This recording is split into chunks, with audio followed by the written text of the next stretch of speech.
Bulletin में स्वागत है आपका और मैं हूं आपके साथ जागृति खंतवाल। रुक करेंगे खबरों की ओर। बागेश्वर उपचुनाव का प्रचार थम गया है। प्रचार के अंतिम चरण में भाजपा ने अपनी पूरी ताकत लगाई।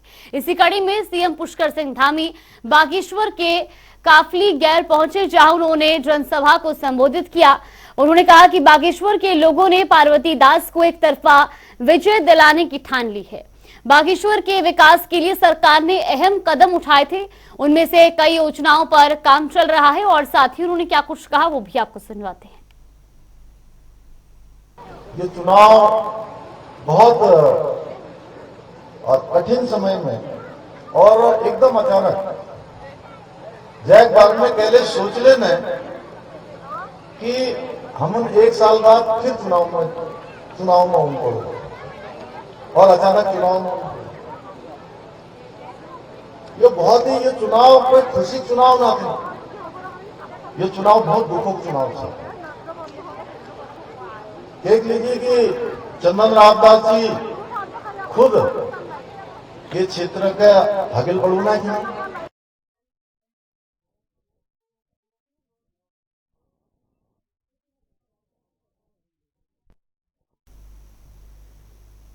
बागेश्वर उपचुनाव पर मतदान से पहले मुख्यमंत्री पुष्कर सिंह धामी ने बागेश्वर उपचुनाव को लेकर बयान दिया है। उन्होंने कहा कि इस चुनाव में पार्वती दास भारी बहुमत से विजयी बनेंगी। बागेश्वर की जनता का हमें आशीर्वाद मिल रहा है और इसी के साथ उन्होंने क्या कुछ कहा वो भी आपको सुनवाते हैं। पूरे बागेश्वर क्षेत्र के सभी मतदाताओं का, सभी भाइयों का, बहनों का, बड़े बुजुर्गों का, नौजवानों का, माताओं बहनों का, विशेषकर से मातृशक्ति का, सभी का आशीर्वाद पहले से लगातार मिलता रहा है और इस बार भी मैं देख रहा हूं कि उनका बहुत ज़्यादा रुझान है, बहुत ज़्यादा आशीर्वाद है। इसलिए ये चुनाव बड़े बहुमत से यहाँ से भारतीय जनता पार्टी की विजय होने वाली, पार्वती दास जी विजय होने वाली है और बागनाथ की कृपा से यहाँ का विकास जिसका हमने संकल्प लिया है वो निरंतरता से बागेश्वर का और उत्तराखंड का विकास हमारे प्रधानमंत्री मोदी जी के नेतृत्व में तीव्र गति से चलेगा। उत्तराखंड के मुख्यमंत्री पुष्कर सिंह धामी बागेश्वर उपचुनाव से पहले प्रचार के लिए बागेश्वर दौरे पर हैं। इस दौरान उन्होंने गरुड़ के पास भौन खोला गांव में स्थानीय लोगों से मुलाकात की और इस दौरान सीएम धामी ने क्षेत्र की समस्याओं को बारीकी से समझा। इसके साथ ही उन्होंने ग्रामीणों को आश्वासन दिया कि राज्य सरकार लोगों के उत्थान के लिए काम कर रही है।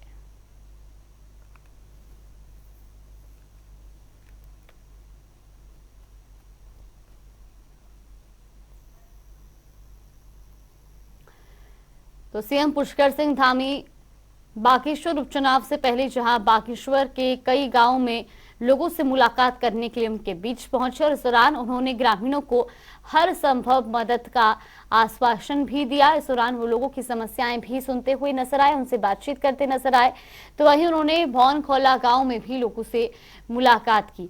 आपको बता दें कि चुनाव प्रचार से पहले वो चुनाव प्रचार प्रसार के आखिरी दौर तक वो बागेश्वर में जहां लोगों से मिलते हुए नजर आए और इस दौरान उन्होंने लोगों से बातचीत भी की और साथ ही उनको हर संभव मदद का आश्वासन भी दिया। बागेश्वर विधानसभा सीट उपचुनाव के प्रचार का शोर अंतिम चरण में पहुंच गया है। बीजेपी स्वर्गीय चंदन रामदास के निधन के बाद उनकी पत्नी को मौका मिलने को सहानुभूति के रूप में दिखाएगी, तो वहीं कांग्रेस प्रत्याशी भी 2 बार हुई हार के बाद एक मौका देने की मांग लेकर जनता के बीच पहुंच रहे हैं। बागेश्वर उपचुनाव को लेकर राजनीतिक पार्टियां दमखम से चुनावी प्रचार प्रसार में जुटी हुई हैं। दरअसल बागेश्वर विधानसभा सीट पर 5 सितंबर को मतदान होना है, लिहाजा प्रदेश की सत्ताधारी पार्टी और मुख्य विपक्षी दल कांग्रेस के नेताओं का बागेश्वर विधानसभा क्षेत्र में जमावड़ा लगा हुआ है।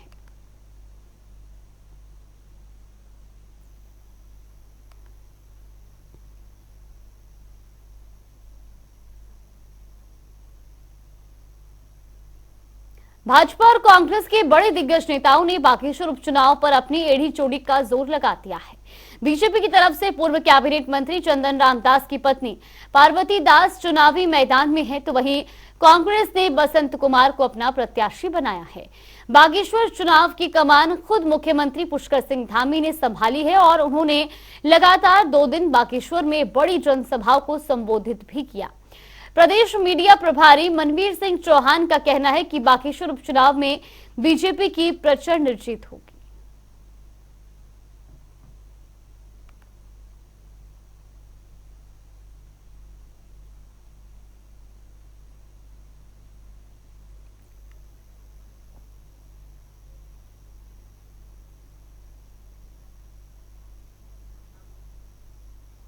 और यहां पर रुकते हैं एक छोटे से ब्रेक के लिए।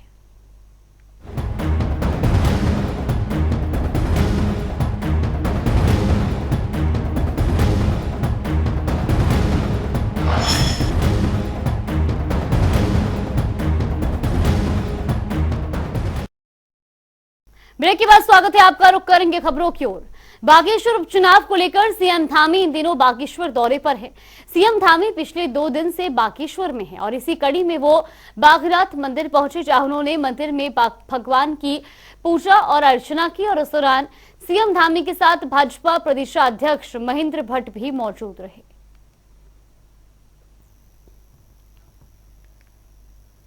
हल्द्वानी पहुंचे पूर्व मुख्यमंत्री हरीश रावत ने राज्य सरकार पर जमकर निशाना साधा।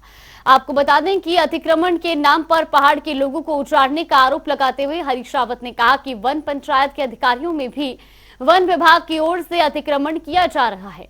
इस दौरान हरीश रावत ने मुख्यमंत्री पुष्कर सिंह धामी से अपील करते हुए तत्काल चिन्हीकरण रोकने की मांग की। उन्होंने कहा कि लोगों को अतिक्रमण से राहत दिलाई जाए, नहीं तो इसका खामियाजा सरकार को भुगतना पड़ेगा। तो वहीं बागेश्वर उपचुनाव में प्रचार कर लौटे हरीश रावत ने उपचुनाव पर कहा कि कांग्रेस भारी अंतर से इस उपचुनाव को जीत रही है और भाजपा सरकारी मशीनरी और सत्ता का पूरी तरह दुरुपयोग करने में जुटी है। राज्य सरकार को चाहिए था कि जिन जिन चीज़ों का जो चिन्हीकरण हो रहा है, जो चिन्हीकरण आज आतंक का पर्याय बन गया है, और वो गहराई से जो इस तरीके की संपत्तियों की और इस तरीके के तथाकथित अतिक्रमणों की जांच करते, उनका वर्गीकरण करके माननीय हाईकोर्ट के सामने पूरी तथ्य लेकर के जाते। और मेरी तो मांग है माननीय मुख्यमंत्री से कि तत्काल चिन्हीकरण का ये अभियान रोका जाए। इससे आतंक फैल रहा है, इससे डराया जा रहा है, लाल चिन्ह लगाने के नाम पर लोगों को लूटा भी जा रहा है। जिस तरीके से कई जगहों प्राधिकरणों में रेरा का नाम लेकर के जिस प्रकार से आतंक का वातावरण बनाया जा रहा है, बहुत आभारी हूँ बागेश्वर की जनता जनार्दन का, सरकार के धन बल, पशु बल, सत्ता बल, साधन बल के खुले दुरुपयोग के बावजूद लोगों को धमकाने, डराने की कार्रवाई, खुल करके धन बांटने के बावजूद भी बागेश्वर की जनता परिवर्तन के लिए वोट कर रही है, कांग्रेस को विजयी बना रही है। बसंत के प्यार में बसंत को वोट दे करके कांग्रेस के आंगन में भी बसंत खिला रही है, फूल खिला रही है। सीएम धामी की अध्यक्षता में हाल ही में कैबिनेट बैठक हुई, जिसमें आंदोलनकारियोों और उनके आश्रितों को सरकार ने बड़ी सौगात दी। धामी मंत्रिमंडल में आंदोलनकारियों और उनके आश्रितों को सरकारी नौकरी में 10% क्षैतिज आरक्षण के प्रस्ताव पर मुहर लगी, जिस पर भाजपा विधायक विनोद चमोली ने कहा कि मुझे आशा है कि राज्यपाल के पास फाइल जाने के बाद उस पर मुहर लग जाएगी। विनोद चमोली ने कहा कि जिन लोगों ने उत्तराखंड के लिए अपनी शहादत दी और संघर्ष किया, उन आंदोलनकारियों के परिवार वालों को उसका फायदा मिलना चाहिए। देखिए, मैं बहुत समय प्रतीक्षा थी जो 10% का क्षैतिज आरक्षण आंदोलनकारियों के आश्रितों को मिलता था। पहले मिला है, बहुत सारे लोगों को नौकरियां भी लगी हैं, और उसके बाद अचानक उसको बंद कर दिया गया। प्रतिबंधित हाईकोर्ट के आदेशों से उसको रोकना पड़ा।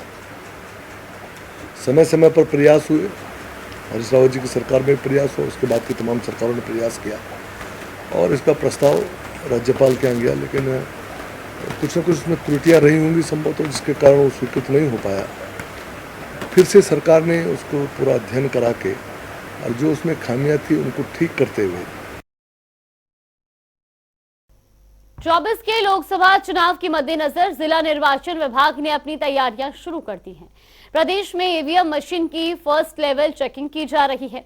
बता दें कि नैनीताल जिले में निर्वाचन विभाग के पास कई ईवीएम मशीनें हैं जिनकी भारी सुरक्षा व्यवस्था के बीच चेकिंग की जा रही है।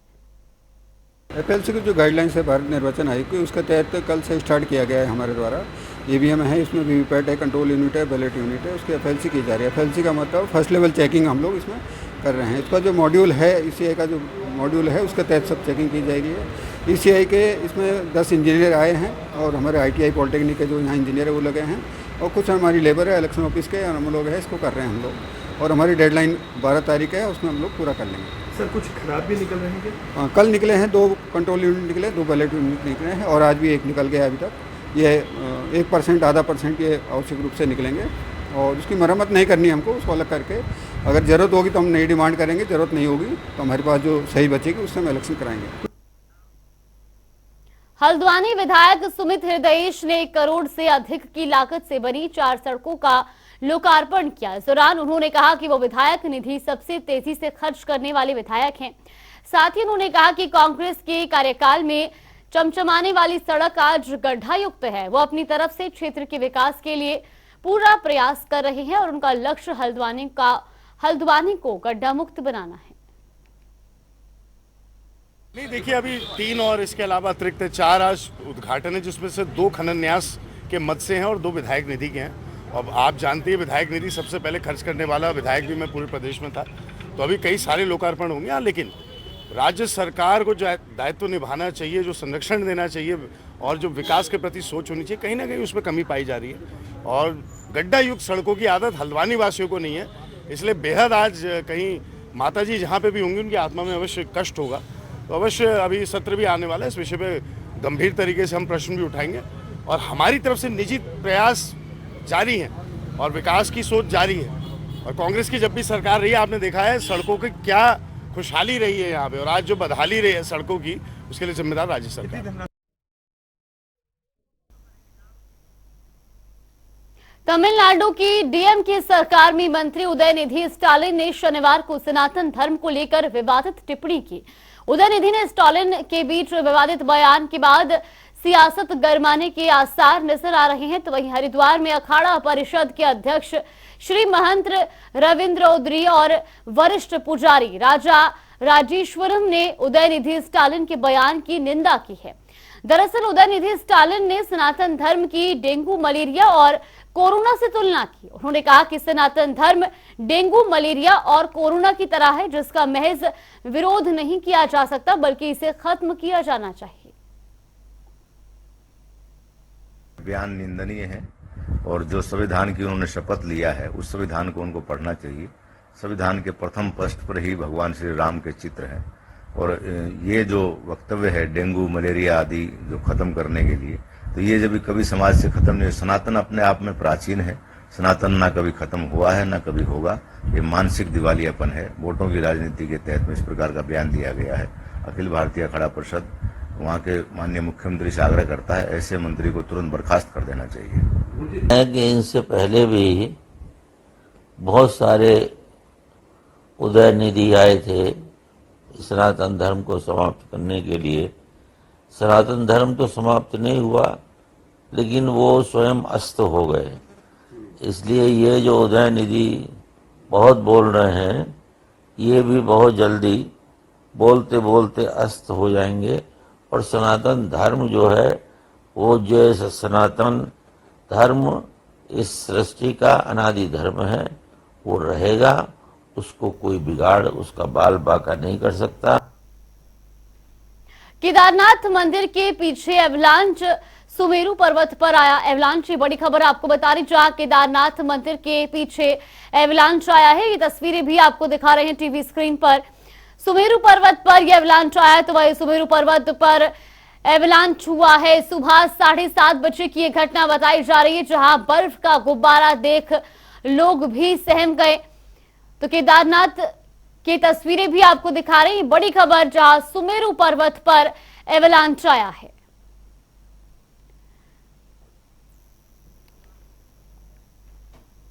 प्रदेश भर में डेंगू के बढ़ते आंकड़ों पर स्वास्थ्य विभाग भी चिंता में पड़ चुका है। लगातार जन जागरूकता पर बल दिया जा रहा है, उपचार भी निभाई जा रही है। तो वहीं आपको बता दें कि उपचार को लेकर के जहां सक्रियता भी निभाई जा रही है, तो वहीं हरिद्वार में जिलाधिकारी ने हाल ही में डेंगू के बढ़ रहे मामलों को स्वीकार करते हुए इसके भविष्य में भी बढ़ने की आशंका जताई है। उन्होंने नागरिकों से अपील करते हुए कहा कि साफ पानी में पलने वाले लार्वा की रोकथाम को लेकर आवश्यक कदम उठाए जाएं। तो वहीं स्वास्थ्य विभाग के मुताबिक नगर और ग्रामीण क्षेत्रों में डेंगू के ग्राफ पर फोकस किया जाए। तो इसके आंकड़ों में लगातार बढ़ोतरी हो रही है और ऐसे में इसकी तरफ अब लगातार ध्यान भी दिया जा रहा है।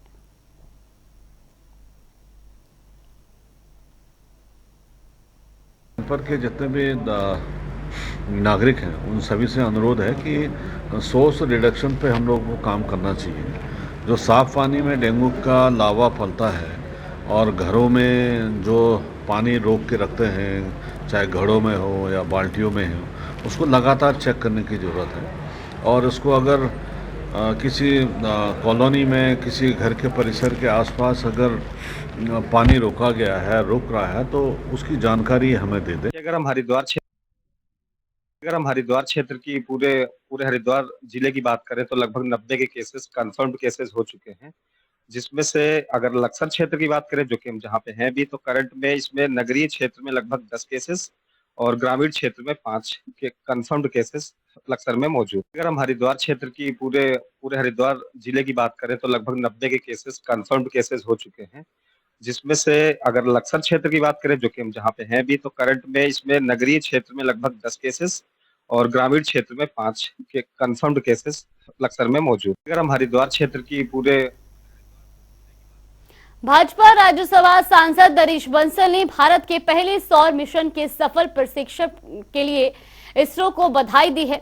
उन्होंने इसरो के वैज्ञानिकों की जमकर सराहना की और कहा कि इसरो ने देश को गौरवान्वित होने के अनेक मौके दिए हैं। चंद्रयान के बाद इसरो ने आदित्य L1 को सफलतापूर्वक लॉन्च कर फिर से देश का मान बढ़ाया है। इस अभूतपूर्व उपलब्धि से संपूर्ण भारत का डंका विश्व में बज रहा है। चंद्रयान 3 की सफलता के पश्चात इसरो के वैज्ञानिकों ने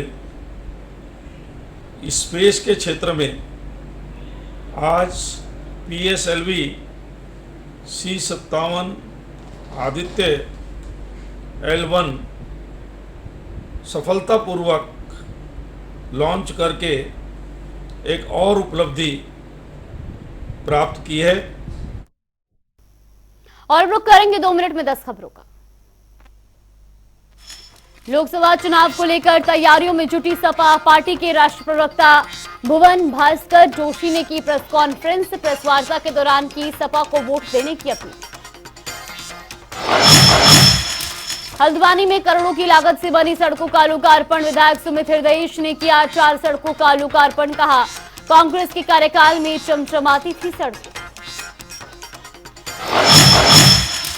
राज्यसभा सांसद ने सौर मिशन पर इसरो को दी बधाई। इसरो के वैज्ञानिकों की जमकर की सराहना। मंत्री उदयनिधि स्टालिन के सनातन धर्म पर की विवादित टिप्पणी। डेंगू, मलेरिया और कोरोना से की सनातन धर्म की तुलना। हरिद्वार में अखाड़ा परिषद के अध्यक्ष ने की बयान की निंदा। केदारनाथ में सुमेरु पर्वत पर हुआ हिमस्खलन। बर्फ का गुब्बारा देख सहमे लोग। जान माल का नहीं हुआ कोई नुकसान। हरिद्वार में सगी भतीजों के आपराधिक इतिहास पर भड़के स्वतंत्रता संग्राम सेनानी। आश्रित तामपत्र उठाकर दुरुपयोग का लगाया आरोप। हरिद्वार में खोखली साबित हुई 3 महीनों के बिजली बिल माफी की घोषणा। बिजली विभाग ने बिजली बिलों में छूट देने से किया इनकार। जीआरपी हरिद्वार ने ऑनलाइन फ्रेंडशिप ऐप से दोस्ती करने वाले गैंग का किया खुलासा। मौके से गैंग के 3 गुर्गों को किया गिरफ्तार। रामनगर में बाइक और कार के बीच जोरदार टक्कर। हादसे में बाइक सवार युवक की हुई मौत। प्रदेश भर में लगातार बढ़ रहे डेंगू के आंकड़े, अस्पताल में लगा रहा मरीजों का तांता। डीएम ने लोगों से की साफ सफाई रखने की अपील।